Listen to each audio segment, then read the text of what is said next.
Italy ने 48 मुश्तबा अफराद को गिरफ्तार किया है, जिनमें से 7 को जेल भेज दिया गया है, 13 को हिरासत में लिया गया है और 24 अफराद को घरों में नज़रबंद कर दिया गया है, जिनमें से 10 अफराद को 1 साल के लिए बिजनेस करने पर पाबंदी लगा दी गई है। अब इन पर इल्ज़ामात क्या थे वो मैं आपके साथ शेयर करता हूँ कि कैसे कैसे लोग बाहर के मुल्कों में जाके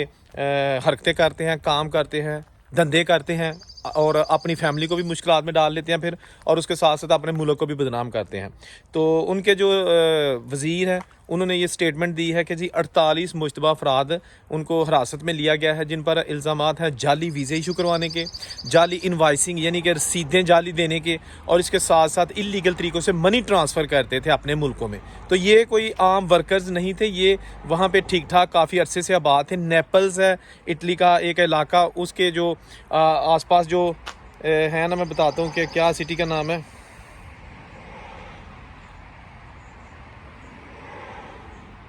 ये उनका जो इटली का इलाका नेपल्स जो है ना, उसके जनूबी शहर सालरनो के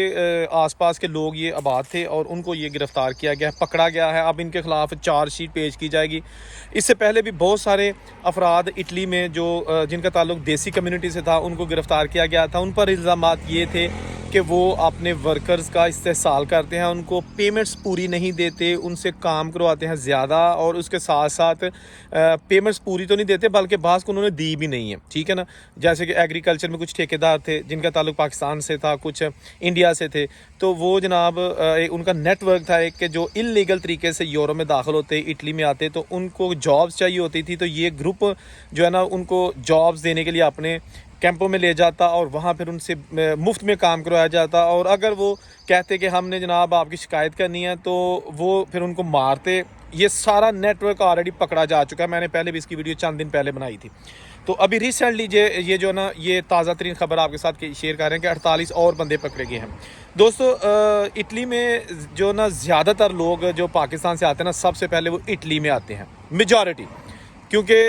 डंकी लगा के आना होता है और जो भी उनका रूट है ना, वो उनकी कोशिश होती है कि इटली में सबसे पहले दाखिल हो जाए। जब इटली में दाखिल होते हैं उसके बाद फिर कुछ अर्सा वहाँ पे रहते हैं, जब हालात देखते हैं उसके बाद उनकी कोशिश होती है कि यहाँ से निकलें, आगे जाएं, फ्रांस, जर्मनी, क्योंकि ये साथ साथ सारी सरहदें लगती हैं। तो उसके साथ साथ फिर जब ये अपने आप के लिए जो बेहतर मुल्क समझते हैं वहाँ चले जाते हैं और असाइलम करते हैं, अजील करते हैं। इसके साथ साथ इनका केसेस ऑफ कोर्स रिजेक्ट होते हैं, क्योंकि ये सब फेक कहानियाँ होती हैं। हम सबको पता ही है कि यहाँ पे जो आते हैं डंकी लगा के, सबसे पहला काम होता है कि असाइलम करें और बताएं कि जी मुझे अपने मुल्क में ख़तरा था और मैं यहाँ पर आ गया हूँ। हालाँकि ख़तरा होता है या नहीं होता वो एक अलग इशू है। अब इनको भी पता चल गया है, इतनी ज़्यादा तादाद में यहाँ पे जो लोग आए हैं ना रोज़गार की तलाश में, और उन्होंने असाइलम किए हैं, तो अब इनको भी पता चल गया कि ये सिर्फ झूठ बोलते हैं, इनके पास कोई रीज़न नहीं है। लिहाजा वो क्या करते हैं, फिर इनको फौरी तौर पर दस्ती 3-4 महीने के अंदर अंदर इनके केसेस का फ़ैसला करके पेपर इनके हाथ में पकड़ा देते हैं कि जी भाई आपका केस रिजेक्ट है, अपील कर लें या फिर यहाँ से निकल जाएँ। तो ये सिलसिला जो है ना ये आज से नहीं काफ़ी अरसे से जारी है। एक स्ट्रगल है बहुत ज़्यादा, हमारे जो पाकिस्तानी भाई यहाँ पे आते हैं या इंडिया से आते हैं, जहाँ से भी आते हैं सुहाने मुस्तकबिल के लिए, तो कुछ रास्ते में बेचारे जो है ना वो या तो मर जाते हैं या गायब हो जाते हैं या जेलों में पड़े रहते हैं।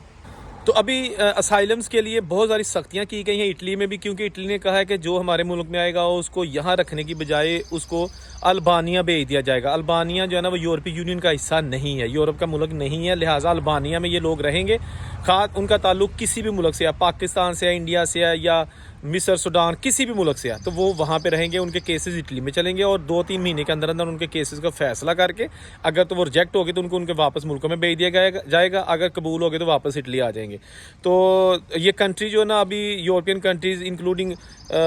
अमेरिका, USA और UK वगैरह जितने भी बड़े मुल्क हैं वहाँ पे बहुत ज़्यादा तादाद में असाइलम सीकर्स यानी कि जो इलीगल तरीके से पहुँचे हैं वो मौजूद हैं, जिसकी वजह से बहुत ज़्यादा हुकूमतें जो ना भी प्लानिंग्स कर रही हैं कि कैसे इनकी रोकथाम की जा सके या इनको डिस्करेज किया जा सके, यहाँ पे मत आएँ। जैसा कि UK ने, आपको पता ही है, कई बार हम बता चुके हैं कि ऋषि सुनक जो उनके साबका वज़ीर आज़म थे, उन्होंने प्लान किया था कि जितने UK में इलीगल तरीके से लोग आए हैं 2022 के बाद उनको जहाज़ में बिठा के, जहाज़ भर के लद के रवांडा भेज दिया जाएगा, क्योंकि रवांडा एक थर्ड अफ्रीकन कंट्री है। वहाँ पे जाके ना तो ये रहेंगे और इनको वहाँ पर रख कर इनके केसेस चलाए जाएंगे UK में। जो केसेस पास करता जाएगा, यानी कि जिसका असाइलम पास हो जाएगा वो रवांडा से यूके वापस आ जाएगा, और जो नहीं पास होगा तो उनको या तो यूके में रहने रवांडा में रहने दिया जाएगा या अपने मुल्कों में वो जा सकते हैं। They are free to move anywhere,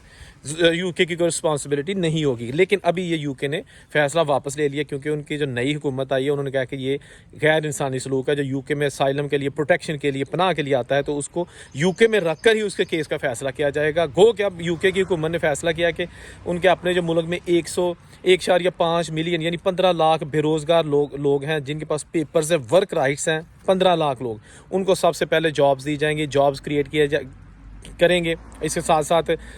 हुनर उनको सिखाया जाएगा ताकि ज़्यादा से ज़्यादा उनके अपने मुल्क में जो लोग हैं वो हुनर सीखें, काम करें, उनको बाहर से लोगों को कम बुलाना पड़े।